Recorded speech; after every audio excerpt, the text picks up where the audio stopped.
Freudian slips. That was a great one. Thank you. That was quick. Sometimes I think I have to do it fast, and then it comes. You're just going to psych yourself out of it? Yeah. Okay. Well, it was great. Perfect. Hi, Ollie. Hey, Danny. Ollie, what would you say are the most important qualities to look for in a therapist? Okay, so I tell people on our consult calls every time, 2 things. Number 1, knowledge of whatever it is that you are seeking therapy for. You want to make sure they have that. And then the second is someone you feel like you can build a good rapport with. However, I think that one's very nuanced, and that could mean different things for different people. Well, in this episode, we're actually going to be talking about the qualities that are essential to successful therapy according to research, and why this information might be a bit misleading. So, if you are a professional in the mental health field, our hope is that this episode will serve as an invitation to reflect on what you're bringing to the table, both personally and professionally, so that we can all continue to set the standard of care that your community deserves. And to all of our other listeners, there are 7 of you now, which is really exciting. As to date, 7. We hope this episode provides you with a better understanding of what to look for in a therapist and empowers you to ask good questions, set healthy expectations, and make the most out of your therapy journeys. This is Freudian Slips. This is the place where we get to explore the shrinks, kinks, and thinks of the mental health field. And today, we are going to be talking about the common factors of therapy. So this is something that I've been wanting to talk about for a while, because the conversation of what is quality therapy is one that I find myself engaging with almost daily in one way, shape, or form, whether it be with students, other clinicians, or clients that are coming in for the first time. And I'm not the only one, because there's actually a lot of research that's been done to help provide an answer to the question, what is quality therapy? I was going to show a lot of specific articles that I used for research with this episode, but it's honestly such a well-researched thing that this is readily available information. If you guys are interested in the common factors of therapy, you can go on any reputable search engine and it should be one of the first things that pop up. So, Ollie, why don't you let the people know, what are the common factors of therapy? Of course, Danny. So the common factors of psychotherapy refer to the characteristics shared across most therapists and therapeutic approaches that contribute to positive outcomes. So the most cited factors include the therapeutic alliance, which is like the relationship and kind of almost like that bond between the therapist and the client, therapist empathy, and client expectations. So these are believed to be crucial for the success of therapy, regardless of the specific technique or like theories that the therapist uses.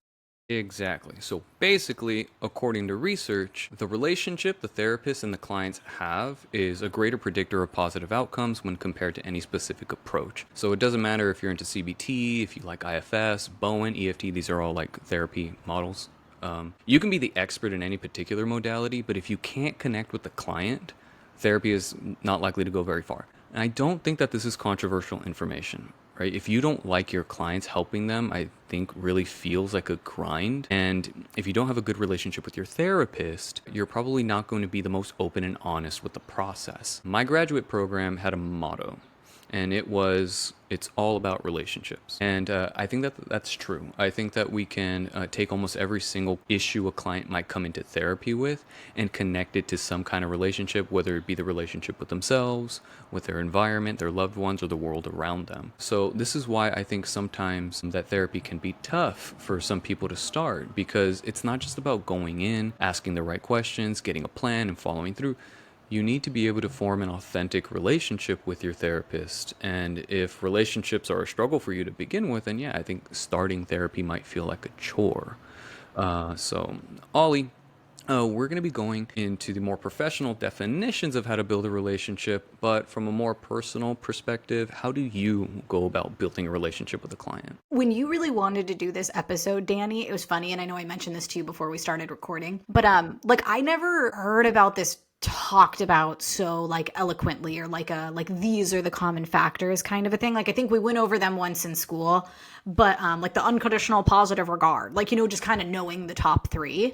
Yeah. But I think a part of why I love this job, or why it feels like, oh, okay, I feel meant to do this. Doing this and teaching yoga are probably the 2 jobs I've ever done. The Home Depot garden department, close third, that I've ever done that I'm like, I am built to do this. And I think a part of it is because how I go about building that with people is I think I'm just really authentic. Like on the phone, I probably come across and sound a lot like I do on our podcast. Like, this is just how I talk. This is just how I am. I have never felt the need to be like salesy or pitchy, or if someone's like, I really like this type of therapy, like, can you do that for me? Like, you call me and you want CBT, I'm going to try to talk you off a ledge. I'm going to be like, some of the things we do maybe, but like, no, I'm not going full send on that. That is not my vibe at all.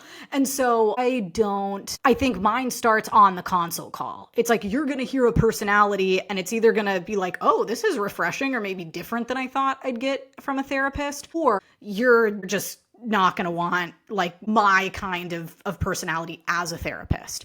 And so I think I'm honest about what I know. I give knowledge probably. Like if you're calling and you're saying, hey, these are my issues, I'll be like, okay, great. Why is that? Ooh, like, okay, yeah, I could see why. Maybe that's what's happening. Let me explain a little bit about what ADHD is from like a neuro kind of psychological perspective. And so I think my knowledge shows right away if you're calling about something I'm knowledgeable about, and just my general approaches, my personality. Like I just show up on that phone call how I'm going to talk with you and approach our sessions.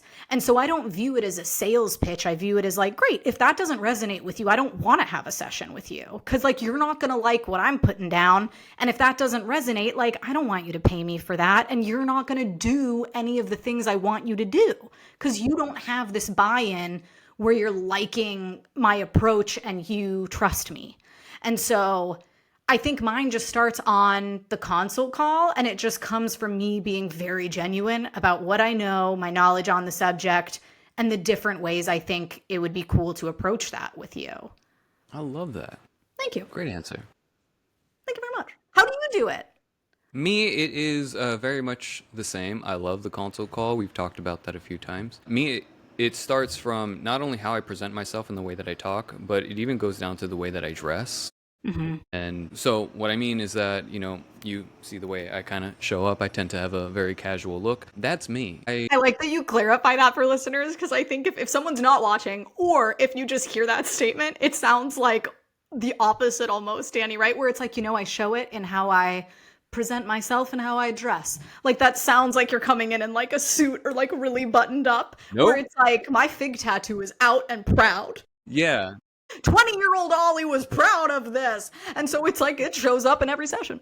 Yeah, I would love a tattoo. I've always fantasized about having a tattoo, but whether it be just because the timing isn't right or that's just something I tell myself because I'm actually really scared to get one, I don't have one. So what I do wear is literally, it's in my clothes. I like wearing t-shirts. I love wearing band shirts. But I do that because, number one, I'm at work all freaking day. And so I want to be very comfortable. But number two, I'm proud of me. I love me, and all these things that I wear represent me. And so, it actually sometimes is a topic of discussion for some prospective clients. They look at me and they're like, this feels a little unprofessional. But really? Yeah, oh yeah. Yeah, often enough to note it. Yeah, but it's like, yeah, that if this is something that bothers you from the beginning, then I'm glad I was able to point it out right then and there. I'm glad we're able to discuss it, because you're not going to like what you hear if you don't like what you see, right? Danny, I know we've talked about too, how both of us look pretty young. Mm-hmm. And so it's like, yeah, I don't have time or care enough about what you think of me to throw on a face of makeup to prove to you that I'm in my 30s. Yeah. And so it's like, if you see me, I'm going in makeup free. I own a mascara. Sorry, that's what you're getting. And so it's like, that's not helping my cause. I don't think that's helping me look any older, which sure, that might be an approach some people would actively try to take, and I completely get that. But I don't have the time or energy to commit to that continuously. So It's like, no, I'm not going to worry about this when, I'm seeing people all day. I want to be comfy and I want to be true to myself. And it's like, if I show up to a date like this, I'm not going to try to get even more dressed up for work. That sounds wild. Yeah. And on my end, I got 3 degrees, so I didn't have to dress up for work. But you don't have to prove shit. Yeah. You're talk to me for 5 minutes. You'll probably see I know what I'm talking about. Yeah. So it starts even from there, just getting up in the morning and just being myself. Knowledge is a big thing for me. So I want to build a relationship off of trust. And by trust, I mean not just blind faith. I want to be able to talk to you. This is what I know. This is what I see happening. And so I want it back and forth within that first couple of minutes. Those are the biggest things. And so much of what you said, being authentic, being genuine, I actually do care. And I say that, and I want that to sound a lot more serious than I think some people might hear it at the beginning. It's like, well, no shit, every therapist cares. That's why they're doing the job. And like, You'd I be know. surprised. Well, first of all, you'd be surprised. I'm not taking that away from anyone, but I do want to express it just for me. Like there is a joy to kind of hop on and like an excitement to hop on and be like, number one, it's an honor to kind of be given a little peek behind the curtain of what is going on in your life. I just think that that's so cool. And so I am just genuinely interested in listening to what people are going through. So that's how I show up, and it's helped me so far. I have a successful practice. So that's my answer. But I think a lot of this boils down to kind of know thyself. And sometimes we can get a little, maybe what's a good way to say it is, this is so natural for us that sometimes we don't know how to communicate it to other people. Mm-hmm. And so I thought that, hey, let's dig in and provide a more nuanced understanding of how to build a great therapeutic relationship.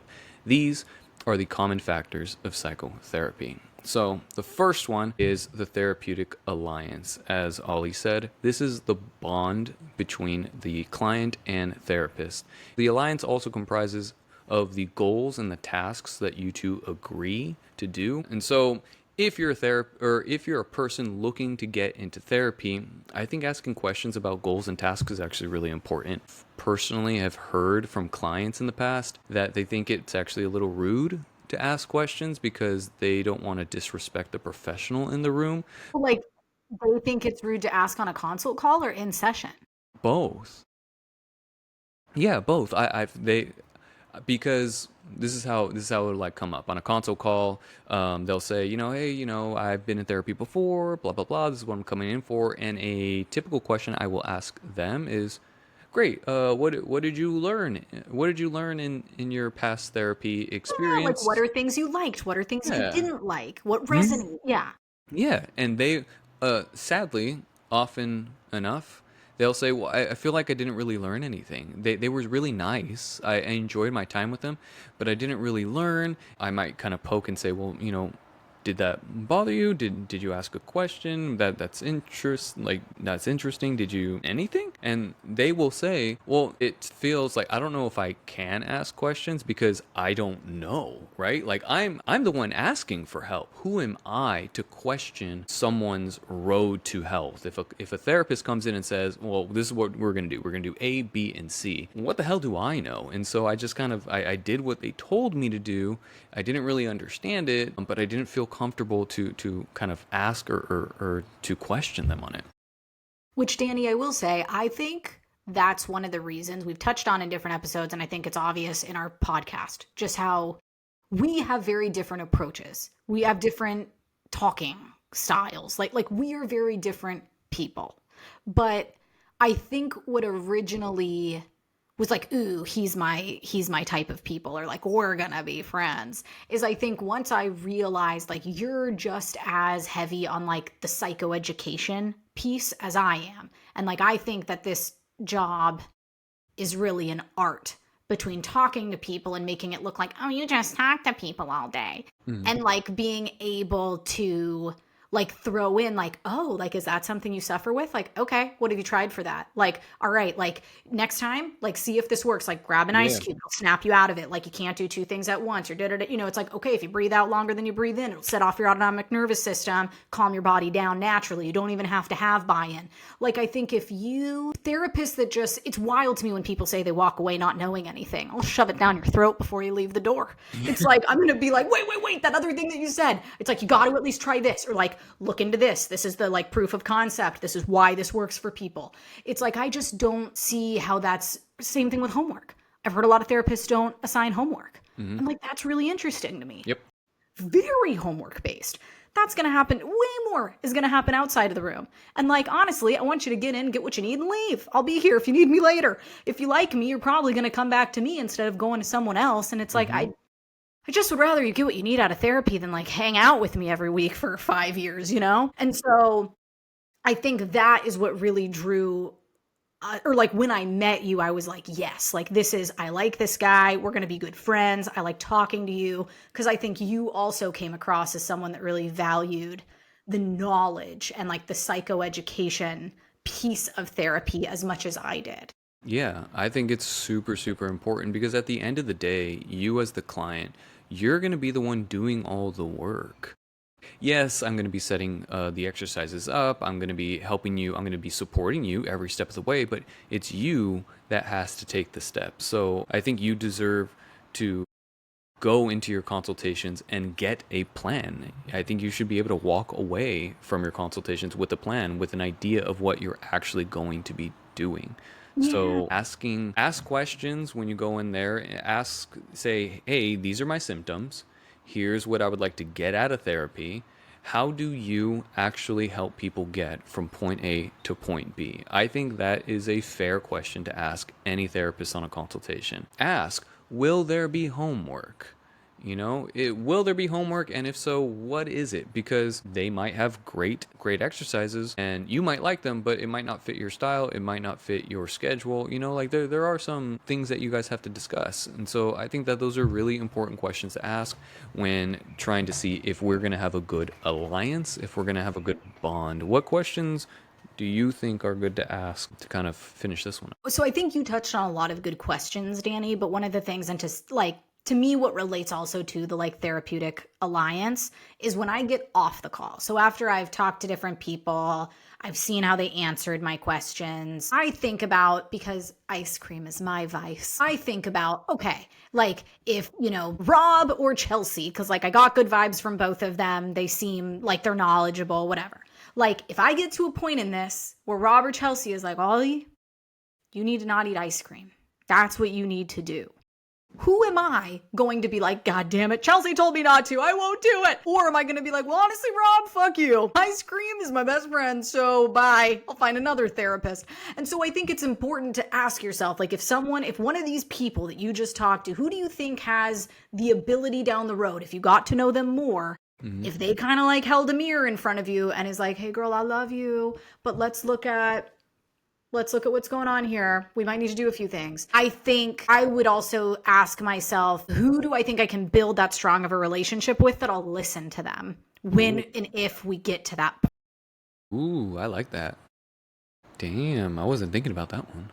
Yeah. Because I think that's where the bond is so important. It's like at first, like you have nails, I have nails. I'm obviously going to comment on your nails and be like, by the way, you have amazing nails. Because it's like we want to build a bond so that later when I tell you something you don't want to hear, you're like, damn, my fellow girl with nails told me that. Like, I trust her. I know she has my back. It's like, that's what I want. I don't want people to think that you're like the nice parent that's just going to be your cheerleader forever. And sometimes we are your cheerleader. But like other times, were that like tough love that you might need too, that you're not getting from other people in your life. Or that just like you're not opening up to them and like you can't give that to yourself. So like we can give that to you. I like that because when you were talking, what came up to my head is how much I really adore the relationships I have with the clients who have gotten upset with me, argued with me, or fired me for a time. I have been fired and then rehired by a few people who now today I would say I have some of the strongest rapport with. And so I think like, okay, we're a real relationship. And I'll even tell them that. It's like we have crossed the threshold. You and me have ascended to a new level. This is where therapy actually starts because not only did you feel confident and strong in your convictions to tell me that you disagree with me, but you actually told me and you let us kind of work through it instead of just firing me and walking away. And then Danny, just imagine, this is like a totally different topic, but just imagine like all the other things that maybe that helped them with in their life. Like maybe they've had a struggle, quote, kind of air quote, firing someone in their life.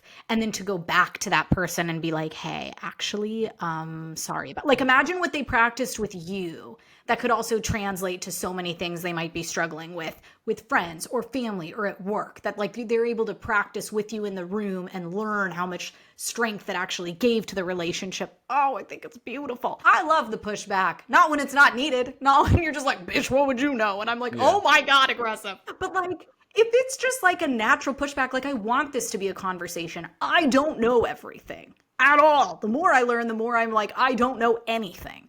But it's like, this is a conversation. And kind of like you mentioned, Danny, when clients might say like, oh, I don't know, they told me to do this, so I did it. I'll be like, great, how'd the homework go? What'd you think? Did you like it? Did you not? What worked? What didn't work? Because if it didn't work, let's try something else. Or let's figure out why it didn't work. And like what parts of it were my fault that maybe just didn't resonate with you? And what parts are your fault of you getting in your own way? And so I think like we are a unit. And that's also, for what it's worth, that's like a theory not every therapist believes. Some do believe like we are the knowledge holders and like we are giving you the knowledge. I don't think that. I think like, ooh, I might know a few more Snapple facts about that than you do. But I think we're a collaborative team. And it's like, I can't change you. All my knowledge can't change any client. Like, you have to want to change you, and you have to go through the hard stuff to do it. I have the easy job. I'm just telling you what to do and not having to do any of it myself. And so I think we're a collaborative unit. And the more that you build the trust and that you fire Danny and rehire Danny, like the more you're probably like, all right, I'll do it this time. And it's like, that's amazing. Yeah, I love that. Maybe we should talk about those stories. Those would be good. Yeah, write that down. Write that down. That's definitely going to be a different episode. Those are Bad so fun. relationships turn to good. Oh, there's some beautiful ones of those. I like that. The other biggest common factor of psychotherapy is the therapist's empathy. And so what that means is that is the therapist's ability to understand and share the client's emotions. So you want to make sure that your therapist can empathize with you. And empathy is different from sympathy, whereas sympathy is feeling sorrow and feeling sad for your, shortcomings or, bad happenstance for your experiences. Empathy is about really kind of understanding what you might be feeling or what you're actually going through. So, can I give an example of that, Danny? Yeah, go ahead. Okay, because the way I learned it, that I always really liked it, was some YouTube video, but I really enjoyed it. It was a little like hand-drawn animation, and sympathy was this guy like walking to a big hole in the ground, and he like looks in there, and there's someone in there, and he like, there's a ladder, and so he's like, hey, like there's a ladder, you can like come up, I'm sorry, like that, it's dark. Oh, it's dark down there. Oh, that looks horrible. You should take the ladder. You should try the ladder. And then empathy was the little guy that comes over and sees the other guy in the hole, and then like climbs down there on the ladder and just kind of like sits with him and like turns on a light and just like sits there and is like, it is really dark down here. Like this feels lonely. And it's like feeling as if. It's like putting yourself in someone's shoes. And so like that's why I think therapy is I feel weird saying is supposed to be so taxing, but I think if you were a therapist that only really used sympathy, it would not be the same kind of job and mental drain and full body experience it can be as when you're truly like an empathetic therapist and someone's telling you something that you're like, okay, I'm going to imagine I'm feeling all of these things and I'm put in their shoes and I experience that. And you're just like, holy shit, you had a week. And they're like, yeah, seriously. And it's like, that's so different than like, wow, so much. Oh God. Yeah. Sounds terrible. Oh. It's like, that must be horrible. Fire that therapist. God. But no. So they're very different experiences. And I think people interchange the words, but they're very different.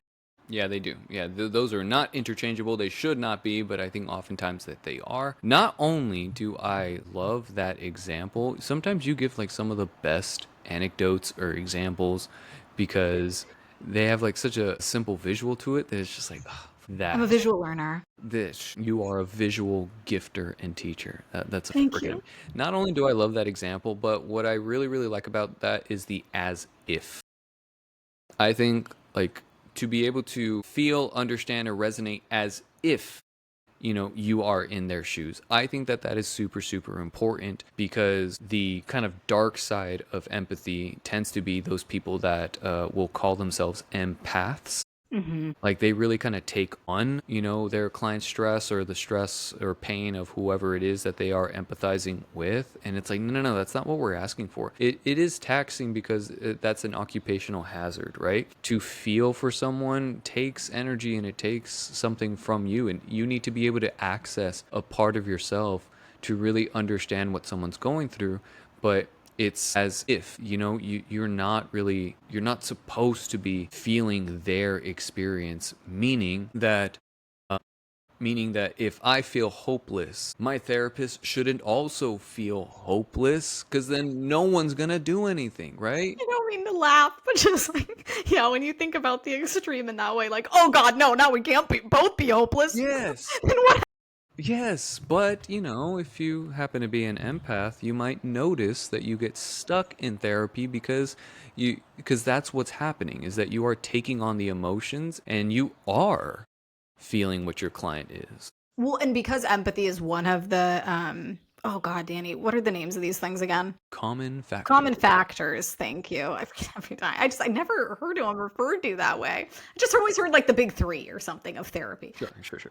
So, because this one, obviously, that we're talking about, number two, is empathy, it like scares me how many, and I don't have the exact stats on this, but a lot of people that are like, I want to be a therapist are empaths. Yeah. And I'm like, oh, no, no, no, no, no. Oh, God, please You no. need therapy. Yeah. Or, I mean, maybe throughout the process, they really learn how to like detach from the sucking in all, yeah, right, like fingers crossed, of all the things people have. But to be, and it might sound terrible, I don't know if we've mentioned this in another episode, I think, and I think you share this with me, I'm speaking for you though, so correct me if I'm wrong, I think what makes us very good therapists in our way is like, I would not consider myself an empath at all. Like when I'm working, I can tap into that and it's a part of my job. I think it's a part of our craft. It's a part of what I need to do to be the best therapist for you. But then I turn it off. I leave my office and I see things happen in the world and I'm like, sucks to suck. I gotta go. I don't know. And I also don't mean that as like if someone's obviously like struggling and in pain, Yeah. but like I do not take on the weight of the world. I can't. Sorry. I would not be able to do my job and do that at the same time. I'd burn out somewhere.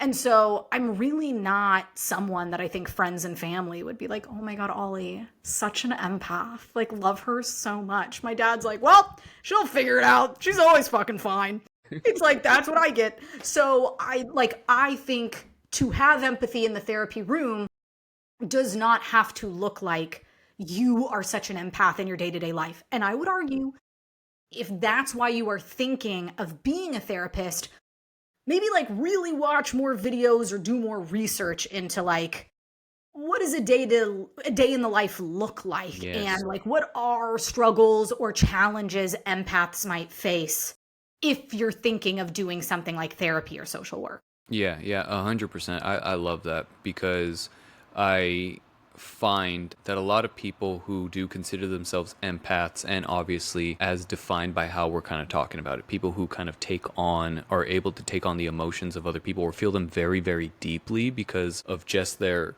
emotional availability or their own personal experiences, like they feel drawn to the field. And this is almost emblematic of what we're talking about today. They are, to their credit, they are able to build very deep relationships with their clients at the expense, I feel, of your own emotional wellness, longevity in the field, and potentially the client's own progress. So, good points, a lot of good points. If you are a prospective client, I might ask the therapist for their perspective on a particular emotion. Questions that I often answer in my own therapy is, well, what does this emotion mean? What does anger mean? Is something that I get a lot working with men. Men are often kind of pointed to therapy for anger management. And so giving them an understanding of what anger means is something that I have to come up with a lot. What do you do with sadness?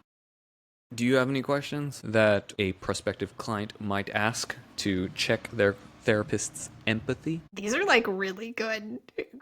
I feel like this is like an interview question or something to check our empathy. Yeah. See, and again, maybe I'm just the kind of person, Danny. I feel like if I'm talking to someone on the phone, like I'll take pauses when I'm on consult calls, and I always make sure to be like, hey, and like, sorry if I pause for a second, I'm scribbling down notes over here. And so it's like, I want people to know that I care about what they're saying, and I'm like writing it down so that if we do start together, it's like I've already got those all jotted down. I know like what we said on our calls and this and that, even if you reach back out to me a few months later or something.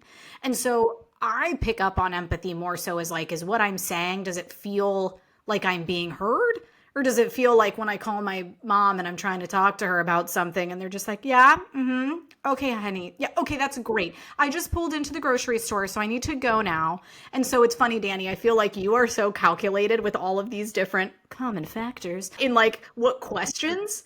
And I'm much more like, I try to just pick up on the nuances of like when I hung up, do I feel like that person gave a shit about anything I just said? Like, do Sure. I think they heard me? Or do I think they heard cool, like client anxiety, stress, works a lot. Great. Yeah. Yeah. No, I think that's a fair question. Is do I feel heard? I think that's a very common question that clients are going to ask themselves. That was good. You extrapolated that very well. Yeah, I just would love to offer a few more because I also sometimes think that like that can be subjective and like what part of me is being heard, and we can get into that. That's some weird like rabbit hole type shit. But another thing I might ask people to really ask themselves is, how would you like your therapist to relate to your emotions? So this is something that I've come up with across a lot, not looking like my clients. We've talked about this before. I have clients of very different demographics, and I get these innocent, but I think potentially defensive questions often, and that is, well, do you have kids? Are you married? You're not black, you're not this, you're not a woman, blah, blah, blah, right? I always have these statements or comments. People are often looking for therapists that have had the same experiences as them, and so, hey, I'm looking for someone who has personal experience with, being trafficked. That's the kind of therapist I'm looking for, examples like that. And on the one hand, I think that's totally valid, right? If you are about to divulge so much of your personal life and hoping that someone can actually help you, I think there does need to be some level of understanding, and some of that might have to be lived. But, and this goes back to like the previous point of like feeling helpless and like an empath, just being helpless together, is, do you need your clinician to relate to you as a person who's experiencing that emotion, or do you need your therapist to relate to you as someone who can help you with that emotion? Yeah, that's the question I get a lot, Danny, is like whether it's an emotion or an experience or like just a specialty, it's like, do you often work with, like single moms There or you like, go. I think those are good questions too, Beautiful. because I think again, based on their answer, if it's just like, oh yeah, or maybe they just say no. But if someone can give you a little bit more context about like, oh yeah, like I've seen different people over the years, like this tends to be like if they can make it sound like yay, they seem like they know like a little bit about, things we might be experiencing. Because I think there can be, like you said, it's very valid to want someone who looks like you or who's been through something like you. But I think, at least from my perspective, and I might have mentioned this in a different episode before, I think that's a tricky line to, I don't know the expression, a fine line to walk, a tricky line to carry. I don't know. It's tricky. I don't I know don't why know you about be the carrying second the one. line. I don't know. Okay, so I think that's a tricky one because if someone relates to it too much, and at least, I mean, it's how it was taught to me, and it's something I agree with in my own experience. The few people that I've been like, wow, like this is like weird, like it almost internally, I'm like, we almost seem to have lived very parallel situations here. It's like you might biasly look at that from your perspective and Yes. how you felt. And that does not mean that this person experienced it the same way. Whereas when we're talking about a general topic that someone's very well trained in, they might know like, ooh, okay, that could show up like this, that could show up Mm-hmm. like this, that could show Mm-hmm. up like this. Like, how are they experiencing it? Great. Then like, how do we want to attack it? Some people would attack it like this. Some people would do this. Some people would do this. So I think it's easier on me when I'm not like my client. And when it's like, okay, cool. I know this like the back of my hand. I haven't experienced it. I don't have ADHD, but like I have done so much research. I work with it in kids. I work with it in adults. I work with it in men. I work with it in women, like in relationships, at work all the time, that it's like we can figure this out. I love that. See, I know if I probe and if I ask you enough questions, you're going to give me the thing that I need. Thank you. That Yeah, is, I found a question there. yeah, that's the question I was looking for. Do you have experience with this, whether it be an emotion or, the issue that I'm coming in with? And I often give that example or a similar example to my clients all the time. I say, well, if you were going into the hospital to have your arm amputated, would you only want to be handled by a surgeon who has also had their arm amputated? If you're on trial for murder, would you only want to be represented by a lawyer who has also been on trial for murder? No, you want to be helped by people who know how to do the thing well. And so sometimes I think that our empathy should be used to help the client understand where they can go rather than to really kind of sit in where they're stuck. Yeah. That's great. Therapists, empathy, number 2. Number 3, the third main common factor in therapy is client expectations. This is the client's beliefs about the therapy process and their potential for change. Yeah. So I think it's important to have healthy expectations for change. I think you should be asking your therapist, what should I expect to see to know that I'm making any progress? Will things get better before they get worse? And if they will, what can I expect to see? How might things get worse? Wait, I totally messed that one up. Will things get worse before they get better? There we go. Will things get worse before they get better? A question I love to throw at my clients is, are you lacking the tools to solve the problem, or is this not your problem to solve?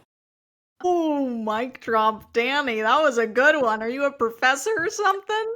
That was good. Yeah, that's usually, if we want to set healthy expectations, that's a question I need answered from the client. Is I need to know, okay, is this actually your problem to solve, and maybe we're just being a little stubborn and we should be letting something go, or is it your problem to solve and we're just lacking the tools? If so, let's keep going and see what's going on. I like that because I have lots of thoughts running around in my head. Number one, I also like asking them like, yeah, like what is it you want to get out of therapy? So these are obviously questions like I might ask, the client versus them asking us. But I think a part of that is because, yeah, some people have expectations, or especially with something like ADHD, some people really want to know like if they have it, or they'll be like, yeah, I just like, I really think it's there. This might be controversial, but again, as someone who's seen it diagnosed in other areas, like I'm very, very knowledgeable in it. And I'll be like, I think we're at a 99. I would say that is definitely what I think this is. I don't like to just blanket statements say you have ADHD in my therapy practice. I don't think that's how it's properly measured. I don't think that's how it's really accurately looked at. And that might be a hot take. I don't know. But I don't like doing that. And I tell clients that on the phone. Like if that's what you're looking for, this is about as close as I feel comfortable getting you. I think these kinds of tests could show you more. I think like this or that, or meeting with a, like a neuropsychologist or an LEP or whatever. Like I think those are routes you could go if you really want that like 100% cognitive test diagnosis. That's where I'd go for these things. And I say that because I'm someone that respects those things so much, and I've done it in those settings, and it is not just talking to you. Yeah. And so like, I don't feel comfortable telling someone that they could expect that from me because I won't give it to them. And so, but at the same time, I think I know enough about ADHD where I have no issues saying like, all right, yep, we're fitting a lot of these symptoms and we can still attack all the symptoms without having like a 100% knowing the name of what's going on or an actual diagnosis or something. And so I think, yeah, it's important for clients to have accurate expectations of maybe things you do or don't do, things that they can expect in terms of like, oh, like I just want this like depression to go away or anxiety like to go away. Anytime someone says something like that feels very all or nothing to me, even on a consult call, I immediately am like, well, let's talk about that real quick. Like, I think if someone's going to pitch to you that poof, you'll never feel this again, I'm like, I don't believe that. I don't think that's how this is going to work. And maybe that means you don't want to work with me and you're going to work with the person that's like, oh yeah, absolutely. Poof, OCD gone. And it's like, that's fine. You do that. I don't feel comfortable in what I know about these things to sell someone on that or to tell them that. So I'm not going to do it. And so I think giving them, yeah, like you said, Danny, like accurate expectations of what they can expect, what improvement or feeling better, quote unquote, might look like. I think that's really important for people before they step into your room to actually start with you and pay you. Yeah, and before you even have a consultation, another question you might ask yourself is just, are you ready to change? I Yeah. think a lot of people are ready for change. I don't think enough people are ready to change. So, like, are you ready to change, or are you walking in therapy because you want the world to change around you? Yeah. And if you think the therapy room is going to change you and like you're not willing to do things outside of it. Yeah, I understand, like, knowing the stages of change.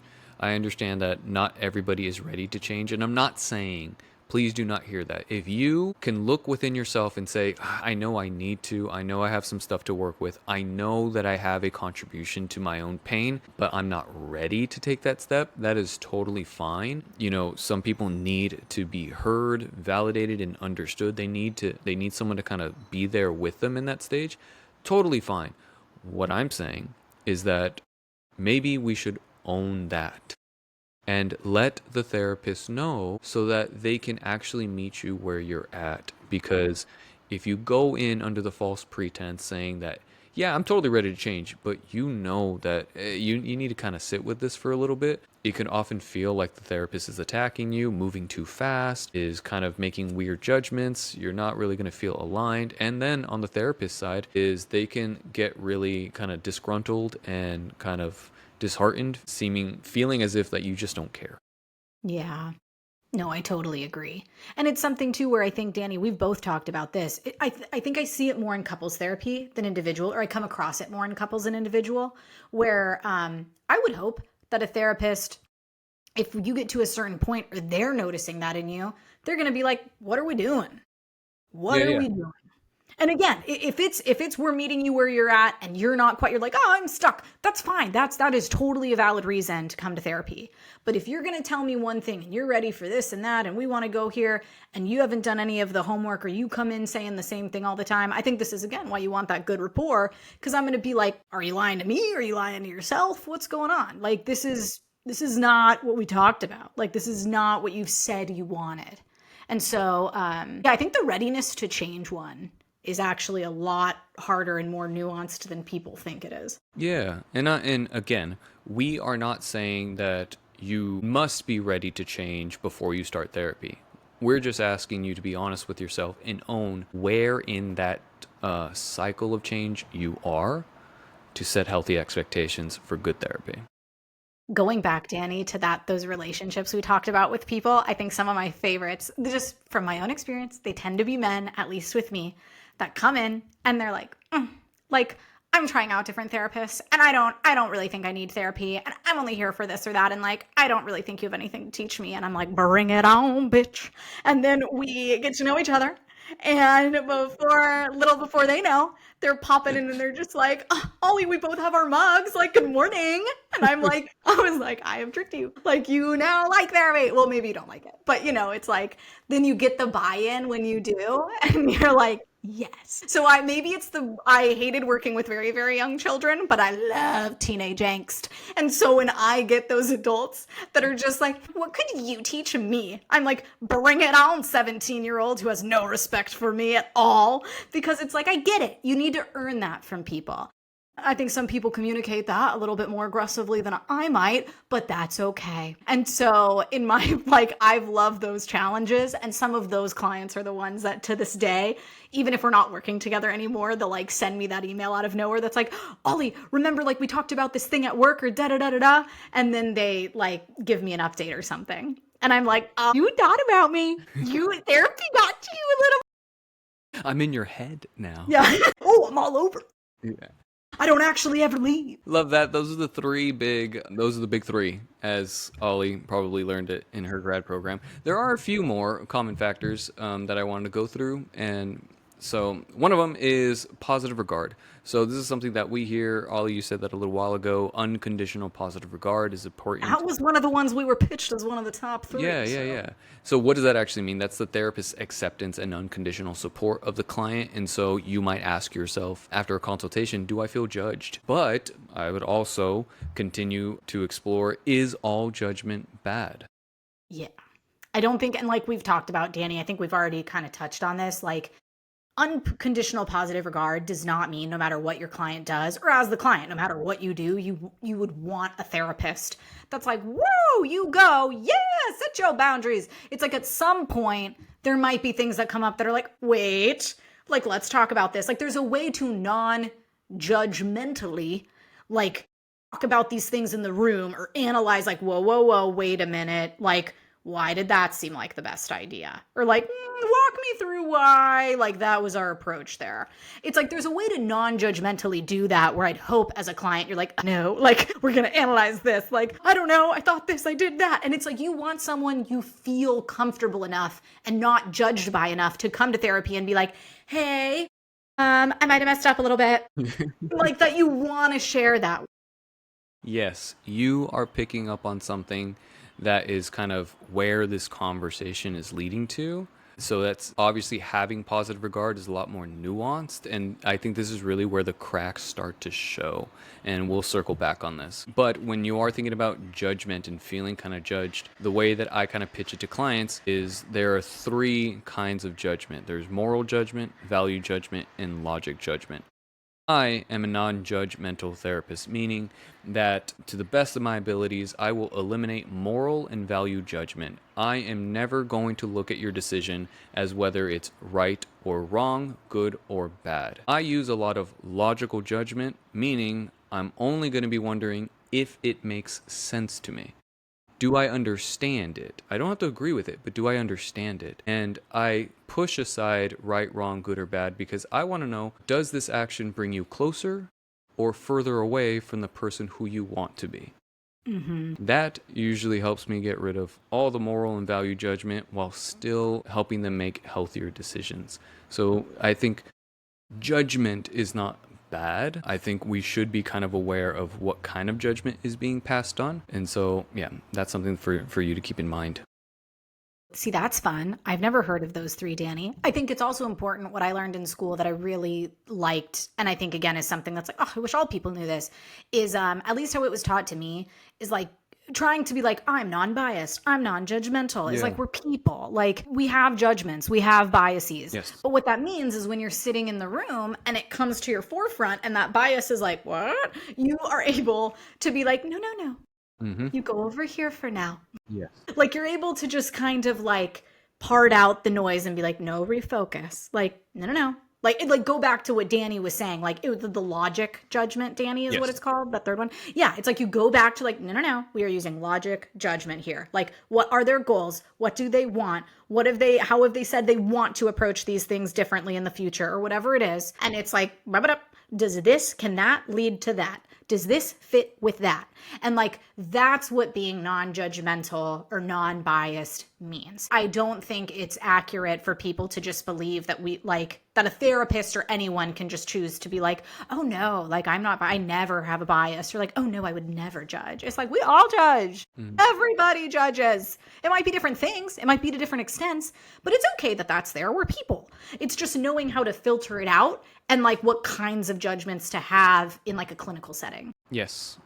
Love that. Another one that comes up is genuineness. Genuineness is the therapist's authenticity and transparency. So authenticity is the ability to be true to your own personal values and beliefs, which is why I don't think that you can't have biases in therapy, why I don't think that you can't have judgment in therapy.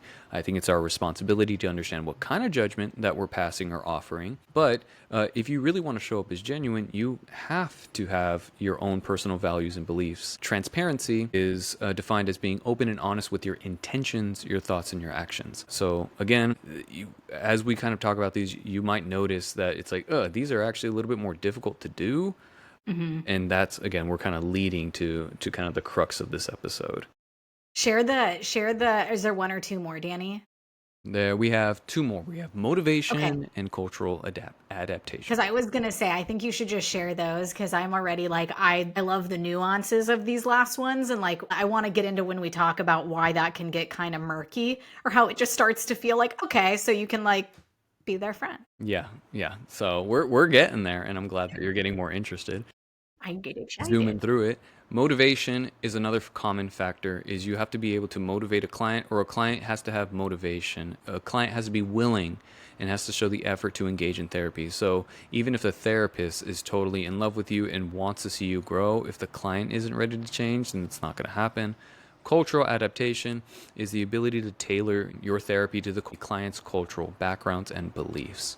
So, those are some more very big factors that make up good therapy. And this is all great information that I hope that you can take to help you find your next favorite therapist and start your journey on the best foot possible. But as we said at the top of the episode, this belief in the common factors can be a bit misleading. Now, I'm not saying that anything that we've shared today in this episode is wrong or not essential. What I'm speaking specifically to is how a lot of professionals in this field might interpret this research and how it can negatively impact your practice. Because there are so many therapeutic issues, perspectives, and therapies, I think it can often be a little overwhelming for anyone trying to make it in this field. And so when research like this comes out, I think it can feel very validating and as though like a weight is being lifted off of your shoulders. Like, holy crap, okay, so I don't have to learn the ins and outs of CBT. I don't have to know all this stuff. Like, really, you're telling me that the most important thing is to build a good relationship with my client? Thank God, right? That's amazing. The most important thing is to just be with the client. But what this essentially boils down to is that the therapist ends up prioritizing making their client feel accepted and welcomed and building a brand off of their personality while they don't put enough effort in improving their clinical judgment using evidence-based practices and keeping up with current research in the field. And I think that this contributes to a negative loop, a negative feedback loop that ultimately makes it harder to build those all-important relationships in the long run. And we can see that in some of these factors. So Mhm. if we go back to positive regard, this is what we were talking about.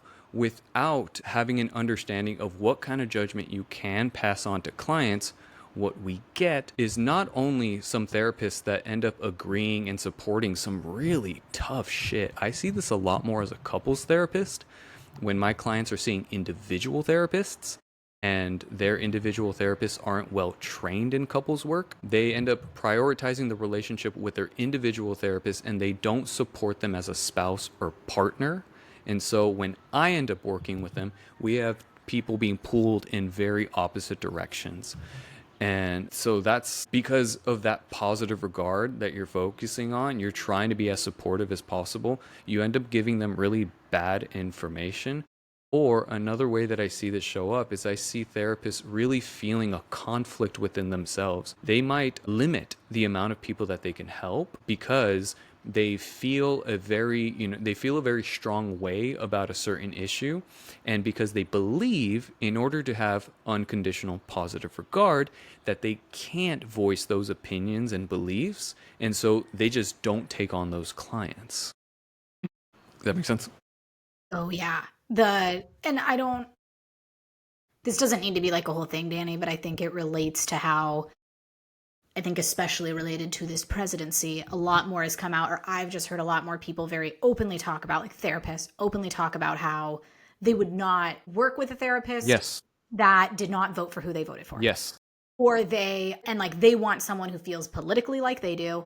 And that is, many therapists believe that is totally ethical. And I guess I would say I don't think it's unethical, but I have a very different perspective on that. And so I think things start to get a little murky. And it's interesting to me because I remember, Danny, when you told me that some people believe that, like, just, nope, you just need unconditional positive regard. It doesn't matter what you use. That threw me for a loop. I didn't even know that. I was like, I mean, I get some people might use a little bit of this or that. Like, you don't have to just be like a Gottman certified couples therapist. Like, some people really want to specialize like that, and that's great. Other people are more eclectic. I think Danny and I are pretty eclectic. But I think the fun part about being a therapist and the art of it is knowing a lot of different kinds of theories, but having a very relational way of presenting that to people. Yes. Feeling like you're talking with your friend, and then it's like, but Ollie, like, what do I do about this? And it's like, okay, like, where do you feel it? Da da da da da. Have you tried this? Like, okay, this is why I want you to try this. This is what I'm trying to attack. This is what might happen. Let's see how it goes. It's like, I want to feel like any professional I go to, like my car mechanic. I love professionals. We currently have an issue with weeds in the yard. I love it when people can be like, okay, do they look like this? Are we doing this? I'm thinking of approaching it this way. This is why. They'll just come back if you do this thing or blah, blah, blah, blah, blah. I'm like, thank you. I want to learn. I want to know. I want you to walk me through your logic on things. And so I think that's how I have always come to show up in the room as a therapist. And even if people are like, so why would you do that? Or like, like what would that do? It's like, I can probably answer that. Like, I'm not just pulling that out of my butt, or I'm not just being like, well, I don't know, you wanted to do it and I'm here to build a good rapport. Yes. There It's you like, go. no, it's like, I don't all these freaking degrees to just want to be your friend. And that's why sometimes it can be hard. I think for me personally, it's been difficult to be like I really try and hold tight to that like 15-minute cutoff time. Because if someone pops on at like 17 after and I've already like tried to be good about it, I'm like, oh, like I gotta say no this time. I have to. Because if I give you a 2-minute wiggle room, what's a third minute? What's a fourth? We're already 15 minutes into session. Mm-hmm. So it's like, that's where it can get hard. Because it's like, no, like I'm still a professional, and the like friend, quote unquote, in me, or that person that has a good rapport wants to let you in. But like I can't do that because I'm a professional and this is my policy and we've talked about it and I've probably given you 1 or 2 freebies, you know who you are. And so it's like you gotta hold tight to that. And so I think it's wild people would just go for it and just be full relationship where it's like, I'm very relational. Like, I think some people would have an issue with how relational I am. But Danny, like you mentioned, even the transparency. Every time you share something, I'm wired to be like, it might just sound like, oh, cool, I talked about my day, Ollie talked about her day. But I'm very analytical. I shared with you very specific parts of my day because I was thinking about like, okay, what am I saying for them and what am I saying for me? Yeah. What are they working on that if I'm transparent about this, maybe they'll be like, wait, Ollie, you were able to fit that in, but I thought that you also did this. And I'm like, yeah. And weren't you trying to fit that other thing in? I'm like, where did that go? What happened with that this week? It's like I'm analytical about all of those little things that might just sound like we're talking and shooting the shit and like, oh my God, you charge that much? Yeah, okay. Like it's a dance. But I love like the science and the like folding in different theories in a smooth way. Like I think that's what makes this so fun. And so it's wild to me that if I went into a room and had no knowledge on, which I know we'll get to, Danny, no knowledge on like the particular reason why you're coming to therapy, you couldn't pay me to go in the room because I'm not going to embarrass myself and I'm not going to act like I'm an quote unquote expert or whatever on something that I'm like, whoa, they're a therapist that will be able to ask you the right questions and like they've got a system with this. I don't. I want to work with you if it's a topic that I'm like, nice, I have a system. Like I have an idea. And then even if we go off and it's like, all right, it's turning more into that, my system can evolve in those ways. I've done this. I know these things enough to where I'm like, let's do this, even with the angst. But it's like you come to me with something I don't know. And it's like, I am going to refer you to somewhere else with schizophrenia. Like it's not what I work with all the time. That seems very touchy to me. It's very delicate. I want you to talk to someone who works with people like that all day long. Yeah. So when people are kind of taking these big 3 or common factors of therapy and they don't have the best background in actual therapy, what we risk is therapists believing that they need to be blank slates in the room. They need to leave themselves at the door. Or what you see on the other end of the spectrum is people who become like unapologetically themselves in a way that feels a bit abrasive. And so it's like, this is how I see it. And if you don't like it, well, then you can go your own way. It's like there is a respectful way to do that. And while you do need to be true to yourself, and there's some people who you just aren't like meant to work with, it seems to be a lot more personality forward than it does seem to be like professionally forward. The last big thing that we kind of critique is motivation. And so without a real understanding of therapy and how change works.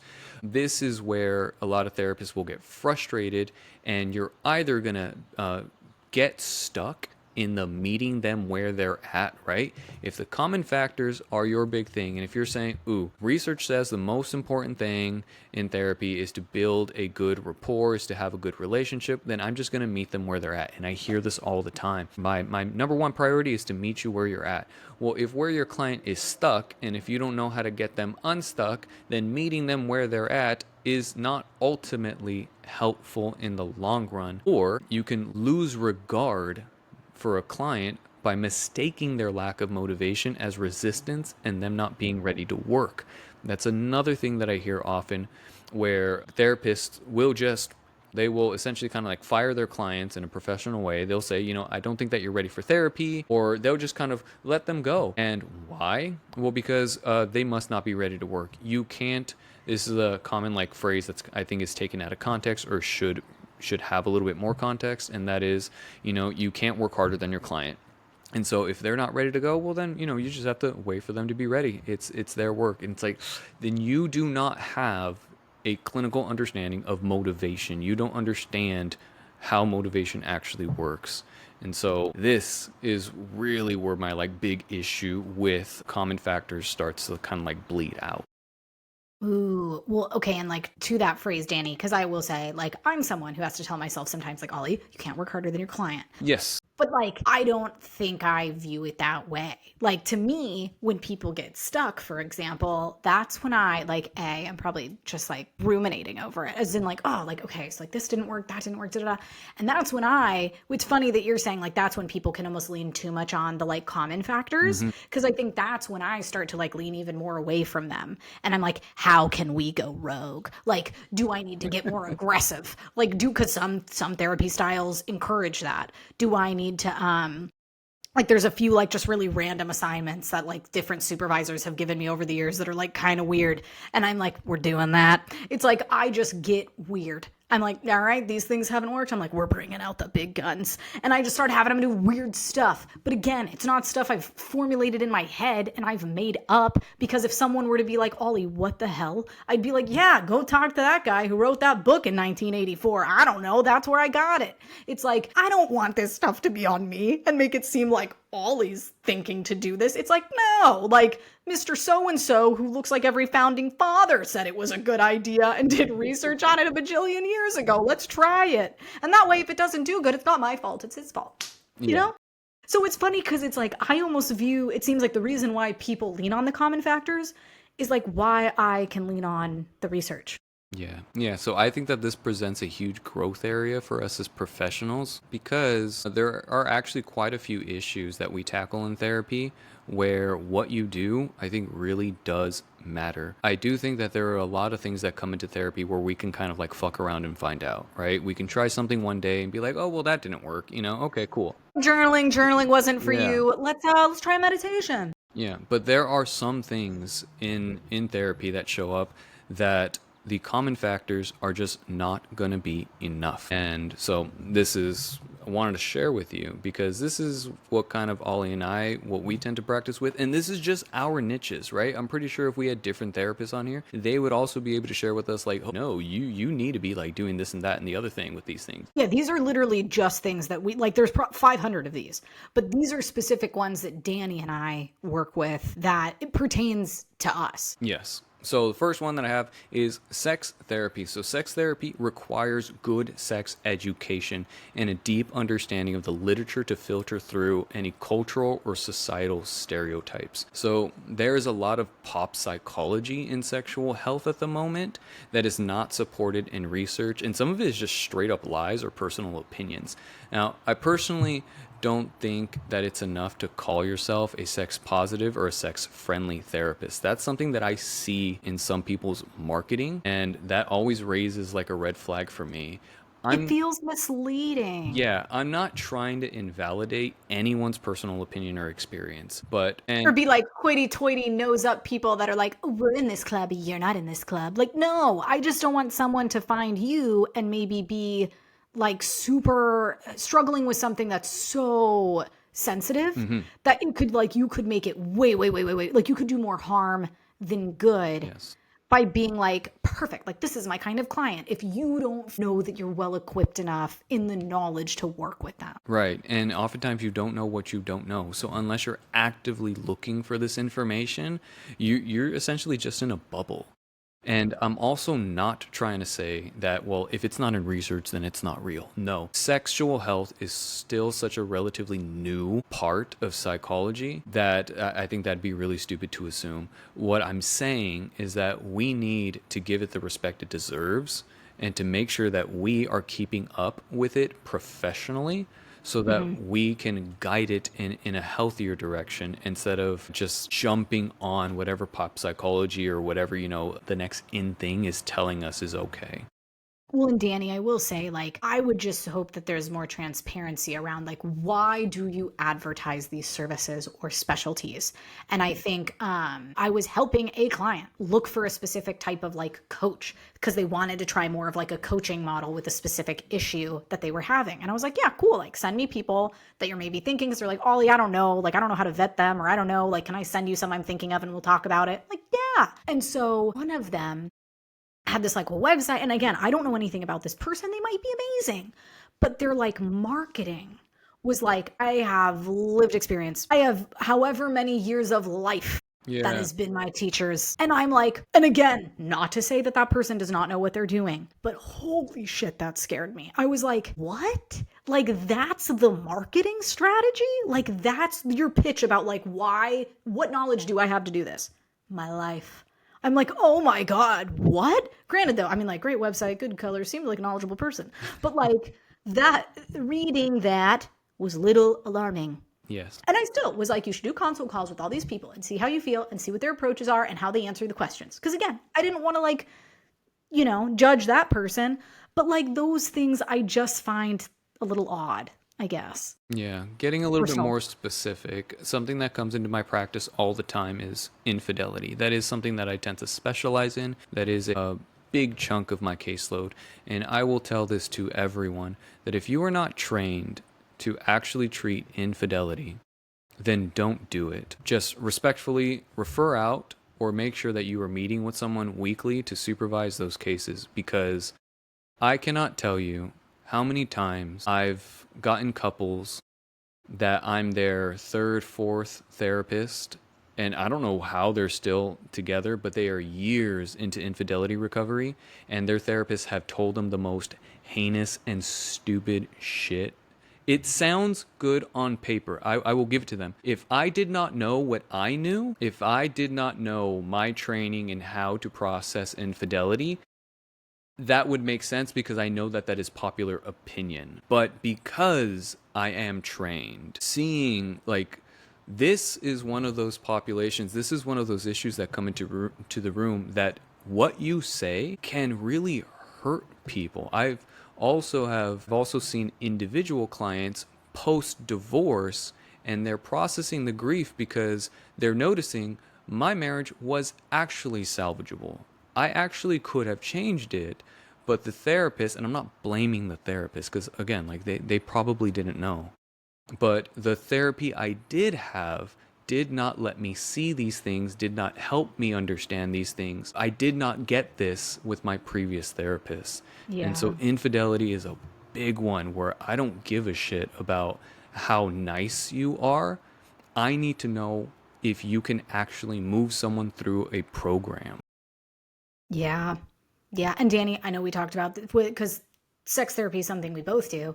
And I know I work a lot more with like kink or like polyamory type specific work or like erectile dysfunction. Yeah. And I had a client come to me that was like, I had this other therapist and like this wasn't fully what we were working on, but when I like brought it up, like I don't think that they had any ill intention, but like their advice was basically just like go full throttle, like try, fake it till you make it. And I like understand like fake it till you make it can work in other areas, but like this client was so traumatized by that experience. And I was like, "Oh, yeah. I don't think for what he was specifically facing, that's something that a sex therapist would have advised to do in that way." But again, like you don't know what you don't know. Like I feel like I get people that call me that are like, "Hey, like I was referred to a sex therapist. Like what is that? I didn't even know this was a thing." Yeah. So it's like, poor people. I just feel like they can walk into a room and start talking to a therapist because you don't realize all these different specialties, all these different types of therapists. And so I feel like in part it's our job to like not accept clients. We don't have a lot of experience with. And like as an example, I get people that reach out that OCD is like a part of what they mention in the blurb.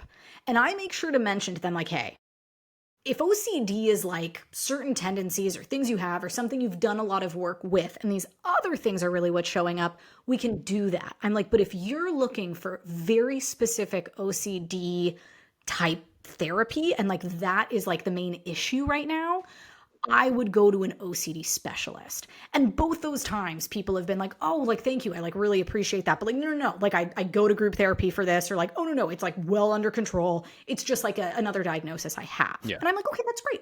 And it's Context never for been you. an issue. Yeah. But like, I am not going to sell myself as someone that would know how to do that, knowing how, debilitating OCD can be. And I'm not going to use that as my opportunity to like get more experience with it. Like I've had clients that have it to some extent, or that it shows up, but I'm not about to try and like help someone through the thick of it or something if it's like the worst it's ever been in their life. Yeah, and you also help with people with neurodivergence. Yes. So what are some of the things that people don't know about that? And again, I feel bad because I'm not saying I think people also have to be a school psychologist to know anything about ADHD. Right. But I think some people maybe go to like a weekend workshop, or I don't know what it is. But all I know is in my therapy education, I didn't learn much about ADHD at all. I didn't. It's one of the things in there. It's like all the sexual health. It's like all the sex diagnoses. We don't ever touch those in school. Like no one ever talks about them. And so I've had people that are like, yeah, my last therapist like knew it was like you were spacey, or like knew it meant like this or that. But a lot of the times I notice like if people are coming to me because they've worked with other therapists that didn't quite understand their ADHD as well, they didn't even realize like it shows up differently in men and women. They didn't realize that like medication doesn't just fix it. Like things that are that broad, or at least to someone like me, like that feels like common knowledge. And so I think there are other therapists out there that probably know a lot about ADHD too.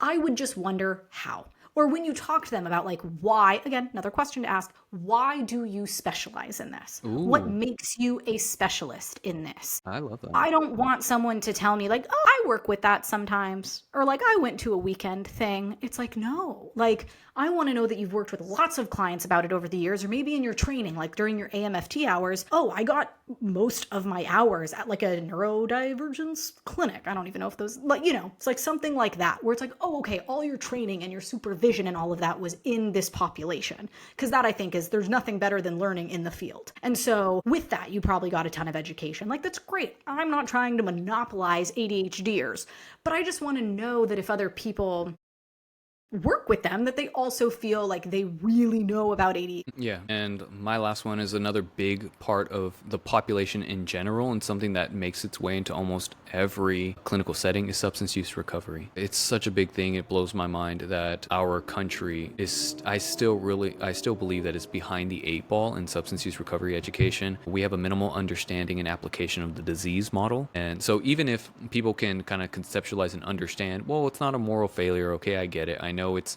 that there's something messed up in the reward learning process of the brain. I can get that. Being able to apply that and actually kind of like build a program to help people reintegrate with their society is still something that I see so many people struggle with, that it really is heartbreaking for me.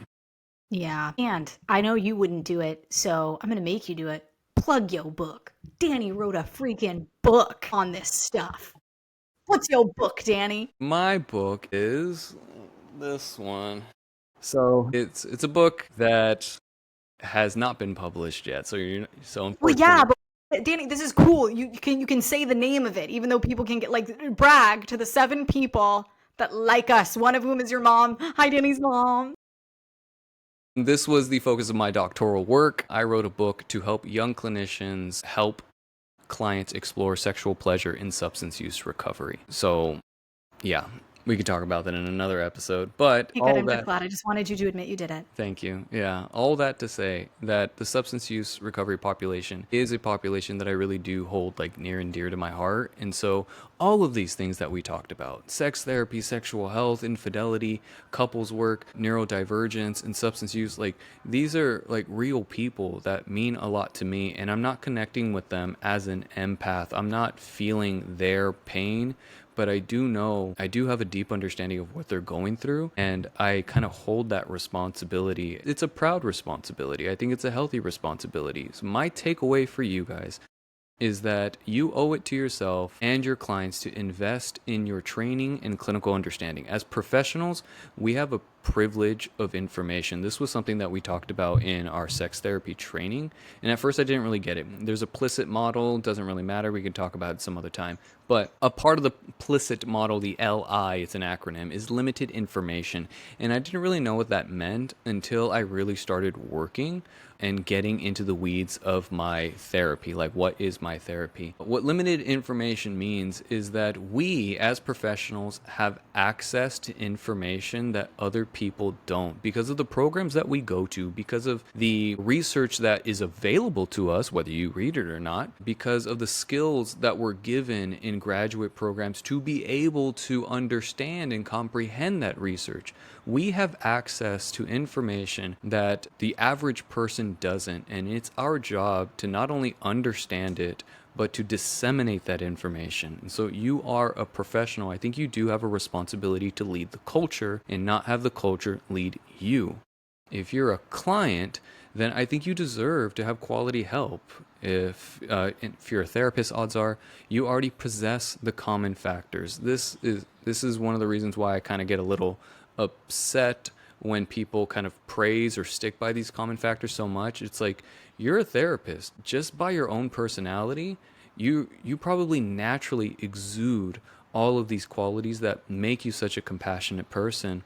You Hmm. deserve to have a thriving practice, and that comes with the responsibility of passing on good and real information. That is my soapbox. That was really beautiful. And it made me think too, Danny, because the way that you talked about just like the general, like the population of especially people with substance abuse issues that you work with, it's like that's how I feel about people, whether they're in, you know, I mean, obviously all my clients, but like I just have this place in my heart for everyone with ADHD or autism that's like been told that like they don't do something right or they're lazy or like, oh, like why can't you just do this, or how it shows up in your marriage. Like Yeah. it's like a love hate when people call me and it's like really affecting their marriage, and it's just like, oh, like my partner thinks this and that, and I'm just like, I want to get you in the room just so that I can get both of you there to be like, no, like we need to stop this, like I know it looks like that, but that's not what it is. And like I just want to fight for all those clients, because it's like, oh, I just couldn't imagine like living your life as this experience that people judge you for or have these opinions on and like poo poo on how you do something when you're like, I can't do this a different way, and I feel trapped. Like I don't know what else to do. I've tried everything I can think of. And so, yeah, I just have so much love in my heart for all my ADHDers or people on the spectrum that are just trying to figure it out. Yeah, we love you all, whether you're a client or a therapist. I hope that this episode was helpful. If you're a client, I hope that you're walking away with a few good questions to ask yourself and ask your therapist to make sure that you have the best experience possible. And if you're a therapist listening to this, then I hope that you can hear this as like a loving nudge. You know, we're all in the community, we're all trying to take care of each other, and let's kind of keep each other at a certain standard. So, Yeah. yeah, beautiful. All right. I guess I'll see you next week, Ollie. See you next week, Dan.